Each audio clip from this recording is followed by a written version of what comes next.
مفتی صاحب یہ بتائیے قضا نماز کس ٹائم پہ ادا کریں؟ جی، قضا نماز کس ٹائم پہ ادا کریں؟ قضا نماز کس ٹائم ادا کریں؟ قضا نماز کے لیے بعض لوگ تو یہ سمجھتے ہیں کہ جیسے شب برات آتی ہے، شب قدر آتی ہے، تو اس میں وہ لوگ 4 رکعت یوٹیوب پہ بتایا جاتا ہے ایسے پڑھ لو ایسے پڑھ لو، ساری زندگی کی قضا نمازیں معاف ہو جائیں گی۔ یاد رکھو، اگر کسی کی نمازیں قضا ہوئی ہیں تو دنیا میں کوئی ایسی نماز نہیں ہے کہ جس کے پڑھ لینے سے پھر آپ کے اوپر پوری زندگی کی قضا ادا ہو جائے، ایسا نہیں ہے۔ جتنی نمازیں آپ کی قضا ہوئی ہیں ان کو آپ کو پڑھنا ہی پڑے گا۔ اس کا طریقہ کیا ہے کہ مثلا آپ کی کوئی نماز 2-4 دن پہلے چھوٹ گئی، اب آپ فجر پڑھنے کھڑے ہوئے تو فجر پڑھنے سے پہلے، فجر کی نماز پڑھنے سے پہلے آپ فرض پڑھنے سے پہلے پچھلی نماز پڑھ سکتے ہیں۔ اچھا، جب آپ نے فجر کی نماز پڑھ لی اس کے بعد اشراق تک کے ٹائم آپ چھوڑ دیں تو بہتر ہے۔ باقی اس کے علاوہ آپ 24 گھنٹے میں سے کسی بھی ٹائم، اینی ٹائم، کسی بھی ٹائم آپ قضا نماز کو ادا کر سکتے ہیں، پڑھ سکتے ہیں۔ عصر کی نماز کے بعد بھی قضا پڑھ سکتے ہیں۔ بعض لوگ یہ سمجھتے ہیں عصر کی نماز کے بعد کوئی نماز نہیں ہے، حالانکہ عصر کی نماز پڑھنے کے بعد بھی اگر آپ پڑھنا چاہ رہے ہیں تو قضا نماز کو آپ عصر کی نماز کے بعد بھی پڑھ سکتے ہیں، اور رات کے 12 بجے بھی پڑھ سکتے ہیں، رات کے 2 بجے بھی پڑھ سکتے ہیں۔ جو بھی نمازیں آپ کی چھوٹی ہیں وہ آپ کسی بھی ٹائم پڑھ سکتے ہیں۔ صاحب ترتیب رہنے کے لیے ضروری یہ ہے کہ آپ کو، کہ اگر فجر کی نماز آپ نے پڑھی، ظہر قضا ہو گئی، اب آپ عصر پڑھنے آئے ہیں تو آپ کو چاہیے پہلے ظہر پڑھ لیں، اس کے بعد پھر عصر کی نماز پڑھیں۔ میرا ایک اور سوال ہے کہ جس سے غسل نہیں آتا اس کی نماز ہو جاتی ہے کیا؟ جس کو غسل نہیں آتا اس کو غسل سیکھنا چاہیے۔ اگر وہ اسے پتہ ہے کہ ہمیں غسل نہیں آتا ہے اور وہ پھر بھی غسل کر رہا ہے تو اس کا نہ نماز ہوگی نہ وہ پاک ہوگا، کیونکہ وہ سمجھ رہا ہے کہ بھیا ہم ناپاک ہیں۔ اگر اسے یہ لگ رہا ہے کہ ہم غسل ٹھیک سے نہیں کر پا رہے ہیں تو اس کے لیے فرض ہے کہ وہ عالم سے پوچھے، معلوم کرے کہ ہمیں غسل کا طریقہ بتاؤ۔ طلب العلم فریضۃ علی کل مسلم، ہر مسلمان مرد عورت پر علم دین کا حاصل کرنا فرض ہے، اور اتنا علم حاصل کرنا ہر مسلمان مرد عورت پر فرض ہے کہ جس سے حلال و حرام کی تمیز ہو سکے۔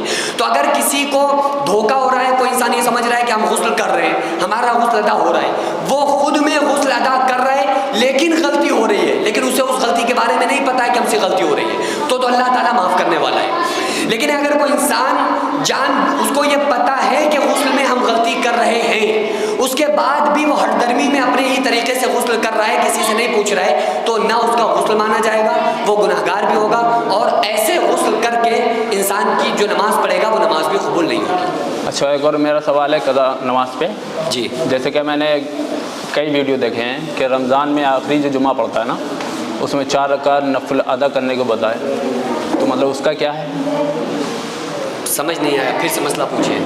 جیسے میں نے ویڈیو دیکھے ہیں جی، یوٹیوب پہ، تو جمعہ ہے آخری رمضان کا، جی، تو اس میں یہ بتایا کہ 4 رکعت نماز نفل ادا کرنے کو بولی ہے، تو اس کا کیا ہے؟ اچھا، بعض لوگ یہ کہتے ہیں کہ الوداعی جو جمعہ ہوتا ہے رمضان کا آخری جمعہ، اس میں 4 رکعت نماز، پہلی رکعت میں علم نشرہ، دوسرے میں والتین، اور تیسرے میں یہ، اور چوتھی میں یہ پڑھ لو تو ساری زندگی کی قضا نمازیں معاف ہو جائیں گی۔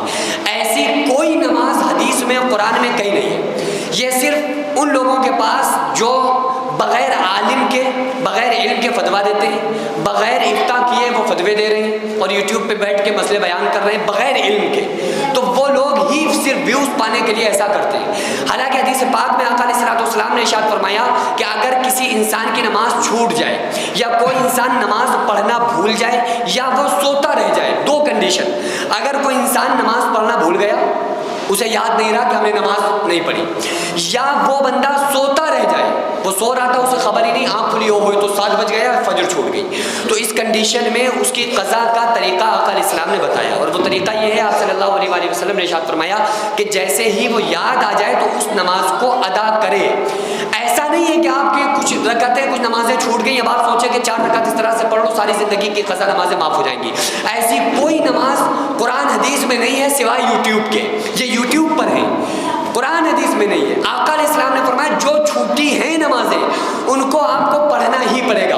اچھا، آپ سوچو اگر کسی نے آپ سے 10,000 روپے ادھار لے لیے، آپ نے اس کے پیسے ادا نہیں کیے، اس کے بعد کافی دن گزر گئے، کافی وقت گزر گیا، اس کے بعد آپ اس کو وہ آپ کو 2,000 روپے پکڑائے اور کہے بھیا کمپرومائز کر لو، آپ کر لیں گے؟ آپ کہیں گے نہیں۔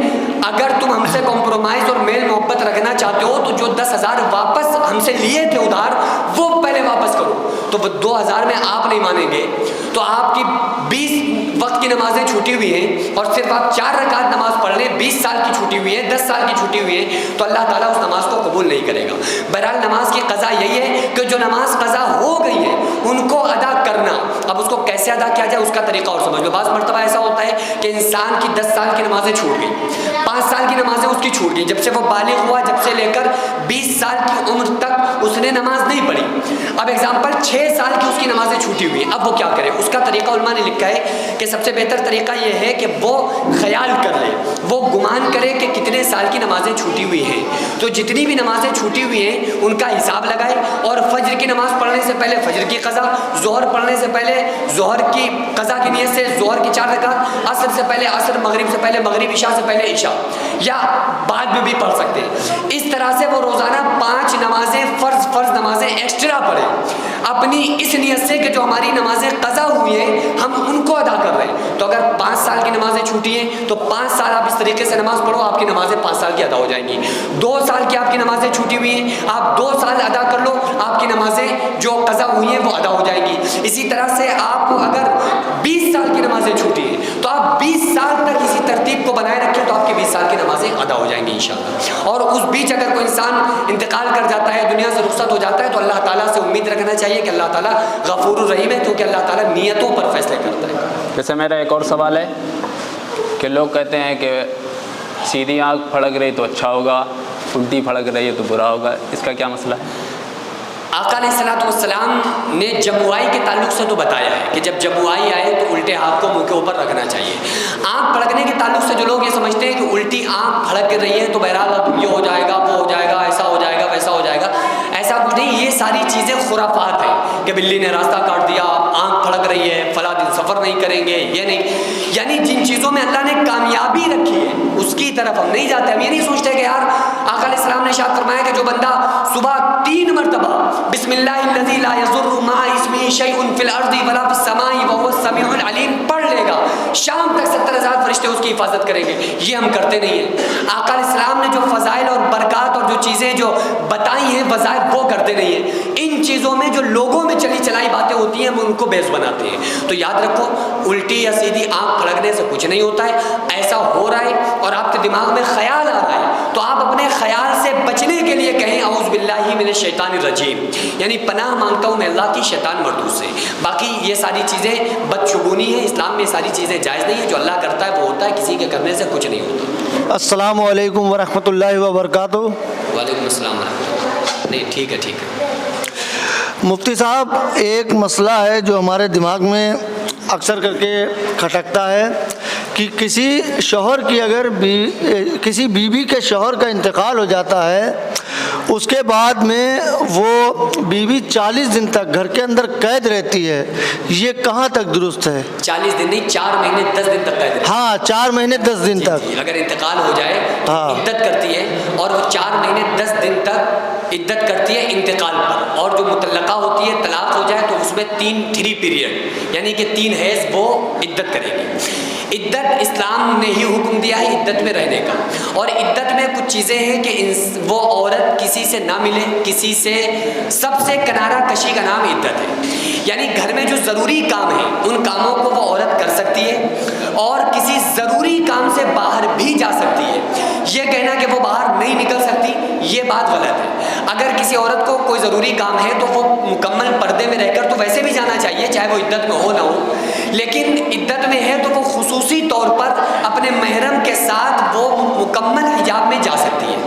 اچھا، عدت کے ایام میں جب عورت عدت میں ہو تو اس ٹائم اس کے اوپر کچھ اسلام نے پابندیاں لگائی ہیں کہ وہ بناؤ سنگار نہیں کر سکتی، وہ اپنے آپ کو مزین نہیں کر سکتی، وہ اپنے آپ کو سوار نہیں کر سکتی۔ اس کا مطلب یہ بھی نہیں کہ وہ چڑیل بن کے رہے، اس کا مطلب یہ نہیں کہ وہ اب اپنے بالوں میں تیل بھی نہ ڈالے، جو ضروری چیزیں ہیں ان کو کرے۔ بھائی کریم لگانا الگ چیز ہے، سر میں تیل ڈالنا الگ چیز ہے۔ سر میں تیل ڈالنا ایک ضرورت ہے، کریم لگانا ضرورت نہیں ہے۔ کریم لگانا تو وہ فیشن ہے، تو جو فیشن والی چیزیں ہیں عدت میں ان کو چھوڑنے کا حکم ہے، اور چونکہ جو سارا میک اپ ہے وہ کس کے لیے ہوتا ہے؟ شوہر کے لیے۔ شوہر تو رہا نہیں، اب کس کے لیے کرے گی؟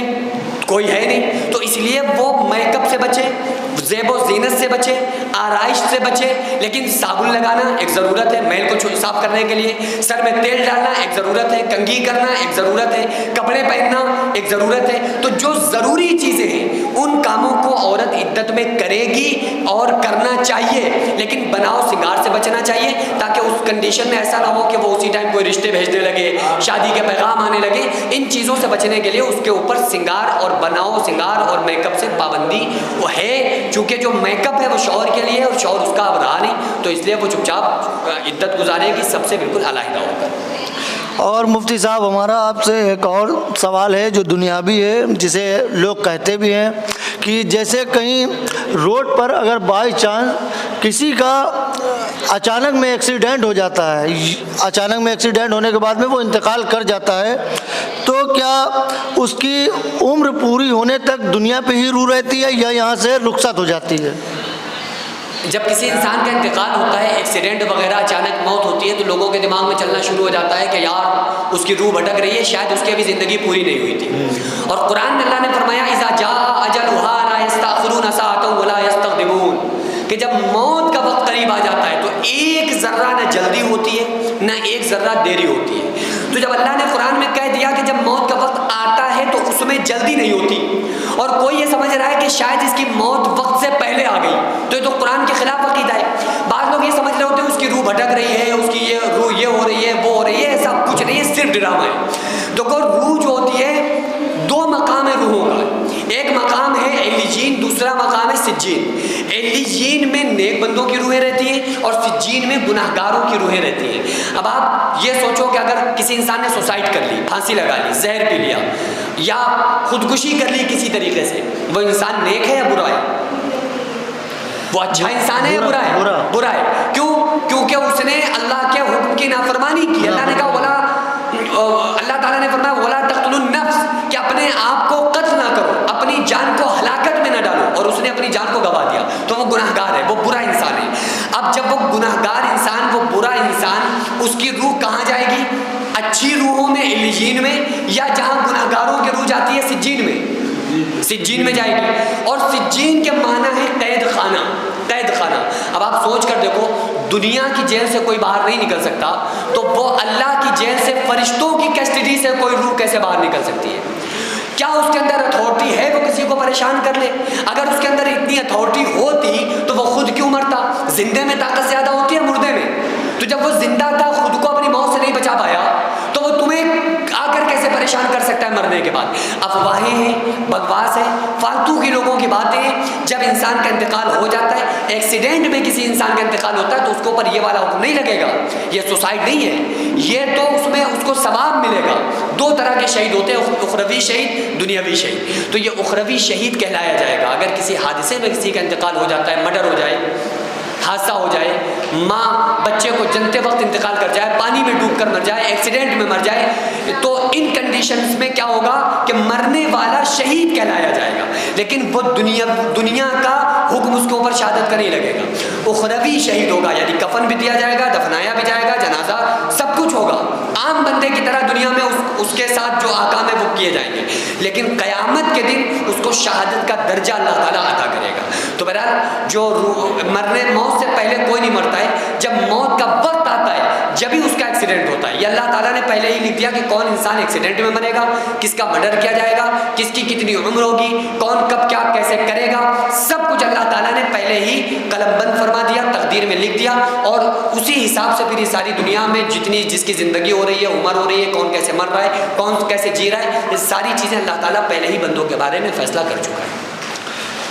اور مفتی صاحب پیری کے تعلق سے ایک سوال اور ہے ہمارا، جو اگر آپ کی اجازت ہو تو پوچھ لیں۔ جی، یہ جو پیری ہے یہ میرے نبی صلی اللہ تعالی وسلم کے دور سے آئی ہے یا ان کے بعد صحابہ کرام سے شروع ہوئی ہے؟ آقا علیہ الصلوۃ والسلام سے شروع ہوئی۔ آقا علیہ الصلوۃ والسلام نے جب حضرت عثمان غنی کے بارے میں اڑا دیا گیا کہ شاید حضرت عثمان غنی کو شہید کر دیا گیا، تو تمام صحابہ کرام آقا علیہ الصلوۃ والسلام کے ہاتھ پہ ہاتھ رکھ کے بیعت کر رہے تھے، مرید ہو رہے تھے، اور وہ یہ عہد کر رہے تھے، ارادہ کر رہے تھے، وعدہ کر رہے تھے کہ یا رسول اللہ صلی اللہ علیہ وآلہ وسلم ہم آج سے نماز نہیں چھوڑیں گے، قرآن پڑھیں گے، سچ بولیں گے، جھوٹ نہیں بولیں گے، مکر نہیں کریں گے، آپ کی باتوں پر عمل کریں گے، اور حضرت عثمان نے غنی کے خون کا بدلہ لیں گے۔ تو جو پیری ہے، پیری مریدی ہے یہ ایک عہد کا نام ہے. مرید اپنے پیر سے ایک عہد کرتا ہے اور وہ یہ ارادہ کرتا ہے کہ بھائی آج سے ہم آپ کے چرنوں میں آ گئے, یوں سمجھ لیں کہ آج سے ہم آپ کی غلامی میں آ گئے, بس اب آپ ہمیں دین والے شریعت والے راستے پر چلائیے. تو پیر کا کام ہے اس کو صحیح سے قرآن حدیث کی بات دین اسلام بتانا. صرف نذرانے تک محدود رکھنا یہ پیروں کا کام نہیں ہونا چاہیے, بلکہ ان کو دین بتانا, اسلام بتانا, قرآن بتانا, شریعت کے مسائل بتانا, اور پھر وہ کچھ نذرانہ پیش کر دیں, گفٹ پیش کر دیں, اس کو بھی قبول کرنا, وہ ہدیے میں کچھ دے دیں وہ بھی قبول کرنا, تحفہ بھی دے سکتے ہیں, لے سکتے ہیں, اس میں کوئی پرابلم نہیں ہے. لیکن جو پیری کا مطلب ہے وہ یہ ہے کہ آقا علیہ الصلوۃ والسلام نے جو ارادہ کیا اور صحابہ کرام نے جو عہد و پیمان لیا ہے کہ جھوٹ نہیں بولیں گے, خرافات نہیں کریں گے, آج سے کوئی کذب نہیں کریں گے, اس چیز کا نام پیری ہے. اور سنو, اسی وقت جب صحابہ کرام آقا علیہ السلام کے ہاتھ پہ ہاتھ رکھ کے بیعت کر رہے تھے, اسی ٹائم ایک پردے کی اور سے ایک عورت نے ہاتھ بڑھایا اور کہا یا رسول اللہ صلی اللہ علیہ وآلہ وسلم, میں بھی آپ کے ہاتھ پر ہاتھ رکھ کے بیعت کرنا چاہتی ہوں, مرید ہونا چاہتی ہوں کہ آج سے جھوٹ نہیں بولیں گے, زنا نہیں کروں گی, جھوٹ نہیں بولوں گی, قرآن پڑھوں گی, نماز نہیں چھوڑوں گی. تو آقا علیہ السلام نے اپنی بیوی ام سلمہ سے کہا, خود ڈائریکٹ اس سے کہا بھی نہیں, انڈائریکٹ کہا, اپنی بیوی ام سلمہ سے کہا کہ اے ام سلمہ اس عورت سے کہہ دو کہ اپنا ہاتھ پیچھے کر لے. میں محمد رسول اللہ صلی اللہ علیہ وآلہ وسلم کسی عورت کا ہاتھ تو ہاتھ رہا, اس کے ہاتھ کے انگلی کے پورے کے ناخن کو بھی دیکھنا گوارا نہیں کرتا. اس سے کہہ دو وہیں سے اس کا عہد ہو گیا, وہیں سے اس سے کہہ دو کہ بس یہ ارادہ کر لے, عہد کر لے, یہ میری مریدہ ہے اور میری باتوں کو مان کر چلے. اس چیز کا نام پیری ہے. اس چیز کا نام پیری ہے کہ پیر اپنے مرید کو گائیڈ کرے, قرآن و حدیث والا راستہ بتائے اور سلسلے سے متصل کرے. نسبت کو جس سلسلے میں مرید کر رہا ہے تو سلسلے کے جو بزرگ ہیں ان سے اس نسبت کو مضبوط جبھی ہوگی جب اس کو شریعت کا صحیح راستہ بتایا جائے گا, جبھی وہ استفادہ حاصل کر سکتا ہے. دوسری بات یہ ہے کہ پھر اس کے بعد اگر کوئی مرید نذرانہ پیش کر دے, گھر دے دے, سب کچھ دے دے, وہ مرید کی مرضی ہے. آقا علیہ السلام نے فرمایا تحابو, آپس میں ہدیے کا لین دین کیا کرو, محبت والے ہو جاؤ گے. تو وہ مرید جو چاہے دے سکتا ہے, پیر نذرانہ لے سکتا ہے, فراڈ نہیں کر سکتا. فراڈ اسلام میں جائز نہیں. فراڈ نہیں لے سکتا. جی. اور ایک مسئلہ جو ہم آپ سے پوچھنا چاہتے ہیں کہ یہ جو کئی برانڈ کی برادری ہیں, منصوری ہیں, خاص صاحب ہیں, شیخ ہیں, کئی گودے ہیں, ان کے تعلق سے آپ کیا کہنا چاہو گے؟ یہ دنیا پہ بنائی گئی ہوئی ہیں یا اللہ رب العزت کے بارگاہ سے اتری ہیں قرآن حدیث کی روشنی میں؟ قرآن میں اللہ نے فرمایا ہوا سماکم المسلمین, میں نے تمہارا نام مسلمان رکھا. اللہ تعالیٰ نے فرمایا واعتصموا بحبل اللہ جميعا ولا تفرقوا, اللہ کی رسی کو مضبوطی سے تھام لو اور فرقوں میں مت بٹو. تو اللہ تعالیٰ نے فرقوں سے نکالا ہے. اور یہ جو برادری کا جہاں تک تعلق ہے, یہ تعلق فرقے سے نہیں ہوتا ہے, اس کا تعلق ہوتا ہے خاندان سے, ریلیشن سے. آپ کون ہیں؟ میرا آپ سے پرسنلی سوال ہے, آپ کون ہیں؟ ہم سید آل رسول ہیں. تو آپ سید آل رسول ہیں تو آپ کی یہ برادری ہے نا. تو جیسے آپ کا تعلق آقا علیہ الصلوۃ والسلام سے اور آقا علیہ السلام کے خانوادے سے اور خاندان سے, اسی طرح سے اپنے اپنے جو لوگ پوری دنیا کے اندر برادری والے ہیں ان کا تعلق اپنے اونچے اونچے خاندانوں سے. اب سوال یہ پیدا ہوتا ہے کہ خاندان بنے کہاں سے, خاندان وجود میں آئے کہاں سے؟ ایک خاندان جو جس کو آل رسول کہا جاتا ہے, جن کو سید کہا جاتا ہے, یہ خاندان تو سیدہ طیبہ طاہرہ فاطمہ الزہرا سے چلا ہے, آقا علیہ السلام کی بیٹی سے چلا ہے.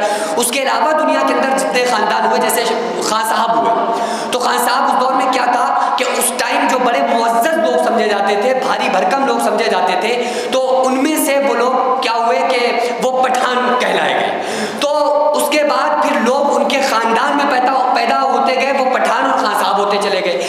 اس دور میں ایسا ہے کہ جس طرح سے غیر سید سیدوں میں آ گئے, غیر سید سیدوں میں آ گئے اور خود کو سید کہلانے لگے, اسی طرح سے ہر برادری میں ایسا ہوا ہے کہ وہ کوئی کچھ تھا اپنے آپ کو پٹھان کہلانے لگا, کوئی شیخ کہلانے لگا, کوئی اپنے آپ کو, جب سیدوں کو نہیں چھوڑا, جب وہ اپنے آپ کو حرامی بننے میں اتنی کسر نہیں چھوڑی کہ کوئی جلایا ہے, کوئی کچھ ہے, کوئی کچھ ہے, خود کو کہہ رہا ہے میں سید ہوں, خود کو کہہ رہا ہے میں آل رسول ہوں. یار تم آل رسول کہہ کے نذرانہ تو بٹور لوگے دنیا کے اندر, لیکن قیامت کے دن کی ٹھکائی سے کیسے بچو گے, سامنا کیسے کرو گے محمد رسول اللہ صلی اللہ علیہ وآلہ وسلم اور ان کے آل کا؟ تو ان چیزوں سے باز رہنا چاہیے. اللہ تعالیٰ نے جو پیدا کیا ہے, جہاں بنایا ہے, یہ انسان کی اپنی قسمت ہے, کیونکہ سیادت کو خریدا نہیں جا سکتا. اور یاد رکھو یہاں پر اکثر سادات بیٹھے ہیں, سید بیٹھے ہیں, خدا کی قسم فخر کرو اور رویا بھی کرو، تڑپا بھی کرو اور اللہ کے سامنے گڑ گڑایا بھی کرو۔ جب ہاتھ چومے جائے نا تمہارے باہر جا کے، جب ہاتھ چومے جائے تو رویا کرو، ایک بار کہا کرو کہ اے اللہ کہاں میں، کیا ہمارے اعمال، کیا ہمارے کام، اور یہ ہمارے ہاتھوں کو چوم رہا ہے، ہماری تو اوقات ہی کوئی نہیں ہے، اتنی بڑی نسبت سے تو نے ہمیں نوازا کہ ہمیں وہاں پیدا کیا جو پیسے سے نہیں خریدا جا سکتا، پوری دنیا دیکھ کر کوئی اس خاندان سے نہیں جوڑ سکتا، لیکن تو نے ہمیں پیدا کیا، سیدہ سے نسبت کو جوڑ دیا، امام حسن امام حسین علیہ السلام سے ہماری نسبت کو جوڑ دیا، اور ہمارے ہاتھوں کو چوما جا رہا ہے جبکہ ہم اتنے گناہ گار ہیں۔ تو یاد رکھیں کہ یہ ساری چیزیں اور ہمیں مضبوط بناتی ہیں اعمال کی وجہ سے، لیکن ہمارے چونکہ ہم جو پیدا ہوئے بڑے عجیب ماحول میں پیدا ہوئے کہ ہم پیدا ہوئے ہمارے ہاتھ چومتے رہے شروع سے، تو اب ہمیں اپنے اعمال کا، آخرت کا کوئی ڈر، کوئی فکر نہیں ہے، تو اس لیے ہمیں اپنے کم سے کم اللہ تعالیٰ نے اتنا بڑا انعام ہم پر کیا ہے، انعام سے نوازا ہے، تو ہمیں اپنے اعمال میں سدھار کرنا چاہیے، کم سے کم اپنا نہیں تو اس نسبت کا خیال رکھتے ہوئے تمام گناہوں سے بچنا چاہیے، جھوٹ سے، خرافات سے، مکر سے۔ اور ایک بات میں کہنا چاہوں گا کہ ماشاءاللہ آپ لوگ بچتے ہیں، ایک چیز پر اور کنٹرول کر لیں، دنیا کے اندر کوئی اختلافی مسئلہ آپ کے سامنے آئے، آپ اس میں یہ کہہ دیں کہ اس اختلافی مسئلے میں پڑھنے سے کیا ہمیں ثواب ملے گا، کیا ہمیں نیکی ملے گی، کیا ہمیں قبر میں پوچھا جائے گا سوال، کیا میدان محشر میں اس بارے میں پوچھا جائے گا؟ اگر کوئی عالم مفتی کہہ دے ہاں اس بارے میں بھی پوچھا جائے گا تو آپ خوب پڑھو، لیکن کوئی کہے کہ نہیں بھائی اس بارے میں نہ قبر میں پوچھا جائے گا نہ میدان محشر میں پوچھا جائے گا، یہ جو تمام اختلافات ہیں اس بارے میں کوئی سوال نہیں ہوگا، تو پھر میرے بھائی چھوڑو، تو پھر ان مسئلوں کو چھوڑو، پھر ان ٹاپکس پر بات کرو جو ہمارے، جن کا تعلق ہم سے، جن کا تعلق قبر میں سوالات سے ہے، ہم سے جن کا تعلق میدان محشر میں ہے، ان چیزوں پر پھر بات کرو جو قیامت کے دن ہم سے پوچھے جائیں۔ آپ سوچ کر دیکھو، بچے کو پیپر انگلش کے دینا ہو، یاد ہندی کرے، پاس ہوگا فیل ہوگا؟ قبر میں ہم سے سوال ہونا ہے، من رب کا، رب کون ہے، ماں دینوں کا، دین کیا ہے، ماں کنت تقول فی شان ھذا الرجل، آقا علیہ السلام کی عظمت کے بارے میں کیا خیال ہے؟ ہم نے ساری زندگی اس کے بارے میں نہیں سوچا، اور ساری زندگی وہ ٹاپک یاد کرتے رہے جس کے بارے میں سوال ہی نہیں ہونا ہے۔ قیامت کے دن کا پہلا سوال روز محشر کے جہاں گداز بود اولی پرسش نماز بود، قیامت کے دن سب سے پہلے نماز پوچھی جائے گی، تو نہ نماز کا خیال، قیامت کے دن کے سوالات کے بارے میں کوئی خیال، نہ قبر کے سوال کے بارے میں کوئی خیال، ساری زندگی وہ ٹاپک پڑھتے رہے جس کے بارے میں ہم سے سوال ہی نہیں ہوگا۔ تو ان سوالات سے نکلو، اپنی عاقبت اور اپنی آخرت کو بنانے کی کوشش